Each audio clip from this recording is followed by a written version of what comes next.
Okay, first video newsletter for a little while, and this one's a confession. I've not been practicing what I preach. I've not actually been living up to in private what I've been saying in public. And it started out as something small. I didn't think it was a big deal, but it's got to the point now where I need to sort of just kind of come clean about this a little bit. I've not been doing anything terrible, but I've been giving advice to people, and recently it hit me, I've not been following that advice myself. So where this all stems from is just under 12 months ago, so a little over a year ago, I started a little side project to try and give back. And this was something that I didn't think was going to be a big thing. I thought it was fairly small. It was just a little issue that was close to my heart. And I thought, wouldn't it be great if I could tie this to the work I do with coaching, if I could make the coaching a win-win and kind of pay some of the goodness forward, help out those who are in need and involve like my tribe and the other people I work with into that.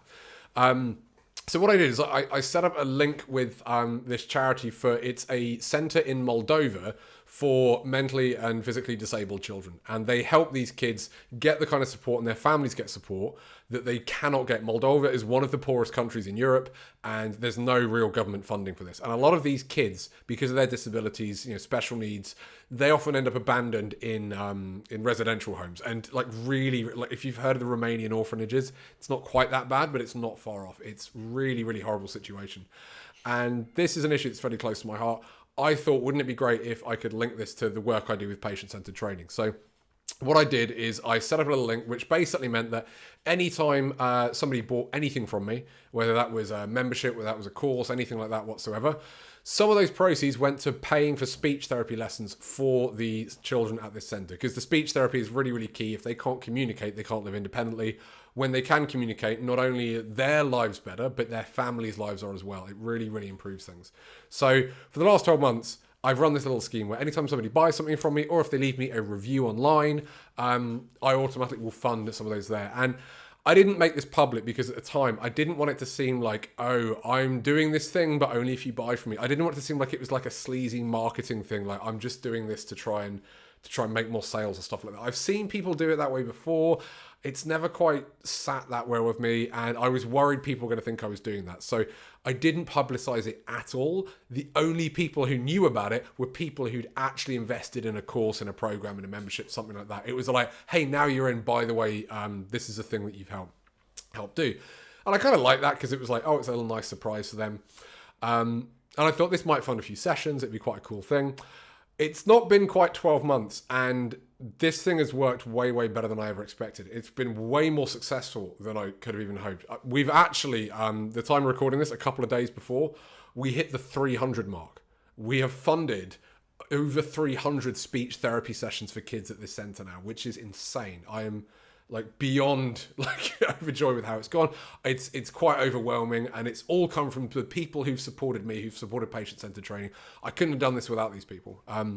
So if you're watching this and you're one of my members and you're somebody I've worked with, thank you so much because you've made this possible. But I didn't talk about it publicly. I didn't put it out there, and this has started to eat at me a little bit recently because there's a quote that I heard years ago and I've always tried to live by since. I'm going to mangle it, but it basically goes along the lines of there's nothing enlightened about playing small because you're worried about what other people will think, because you're worried about making other people feel bad with your success. So the basic idea is that, not going all out, not doing everything you can because you're worried other people will think, oh, who do you think you are? That's not enlightenment. That's cowardice and that's fear. And it came back to me when we hit that 300 mark. I was like, this is so cool. I can't believe we did this. And then thought, isn't it weird that we've done this amazing thing and I'm keeping this a secret? I'm still not sharing it. Because if I'm honest, part of the reason at the start, and definitely the reason until now I haven't shared it, is fear. I've kind of thought, it's a huge thing to me. And part of me is a little bit afraid of what if I put it out there and I tell people and they're like, oh, well, that's not so great. Or if they're like, oh, I see, this is like a marketing thing. You're trying to show us how generous and charitable you are and stuff like that, which it really, really isn't. So I've been worried about that. I've been worried about what if it was seen as a failure? What if people read it the wrong way? And because of that, I played the safe option and I played small.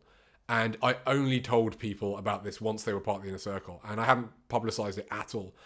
And I've realized that that's why I'm doing that. It's easy to tell myself it's a noble thing. Oh, look at me. I'm being super altruistic. I'm not using this to market my business like I could. I'm not shouting it from the rooftops. I'm being really humble. I'm not being humble when I do this. It's fear. It's cowardice, basically. So that's what I wanted to put this newsletter out to say. It's like, first of all, to come clean and say, I haven't been living up to that. That's a standard that I've shared with many people. And it's a quote I've shared with many people. And it's something I try to live up to. But in all honesty, I haven't been perfect at it all the time. And I still make mistakes. And sometimes the things I might put in a newsletter are things that I don't do perfectly too. So first of all, this is that message of me kind of owning that and admitting that and being open with you guys. And also to say, like, I know this happens to other people as well. It's okay if that's you too. And don't think that just because I'm putting like these newsletters out twice a week and sharing all this advice and all these tactics and all these techniques and things, it doesn't mean that I've got everything locked down and everything's perfect. Like, don't get me wrong, I'm incredibly grateful for my life. I'm incredibly grateful for the things I get to do, the way I get to work with people. But it does not mean I have got everything together. But the other reason is I thought, you know what? 300 speech therapy sessions, that's a huge milestone. That's way beyond what I even dreamed we could achieve in the first year here. That's something worth celebrating. And it's not something I've done. It's not like I've gone out there and given this. You know, I've done this through the help of everybody involved in the patient-centered tribe and the patient-centered community. So this isn't me. This isn't me bragging about myself. This is me sharing that I'm super grateful to all the people who've helped me do that. So if that's you, thank you so much. If that's not you, there's a way you can get involved as well. Because yes, whenever somebody purchases something from me, automatically some of the funds go to allocate to one or more speech therapy sessions. The other thing that happens though is if people leave a review on my Facebook page, it automatically allocates, you know, the same funding from my account to that as well. So if you found these newsletters helpful, if you found, you know, maybe we've chatted online, maybe you've come to a couple of my webinars or seminars or whatever it might be. If you found this stuff helpful and you want to give back and you want to pay it forward, by all means, please do leave a review on the Facebook page. It helps me, obviously, but at this point, I don't need many more testimonials or reviews. Like, I've got lots. I've got all the social proof and marketing speak I really need there.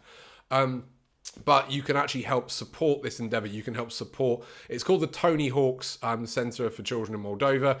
Tony Hawk's the writer, not Tony Hawk's the skateboarder. I'm sure Tony Hawk's the skateboarder does some cool stuff too, but it's not that Tony Hawk's. I'll put a link in the email to this. I'll put a link below so you can see a little bit more about how you can get involved. There's different ways you can do it as well. But I wanted to share that because I realized that I wasn't living up to my standard. I was keeping this thing a secret and I was doing it out of fear. I was doing it for the wrong reasons. And so I wanted to share that with you. It's part of my process, part of my growth, to not play small, to actually go out there and share the cool stuff that's been happening. But also to say thank you to all the people who've supported me, anyone who has got involved in any small way, even if you didn't realize until this video. Anytime you bought something from me, there was a little link in an email I would have sent you, but I know it's easy to miss. So some of you might have contributed without even knowing that as well. Anyway, that's it for this video. I've missed doing video. I really like the writing of the newsletters, but I want to get back to some more videos as well. So you'll see me very, very soon. In the meantime, if you'd like to find out more, you can check out the link below. Otherwise, I'll see you soon. Take care. You can tell I'm out of practice because I don't know how to stop.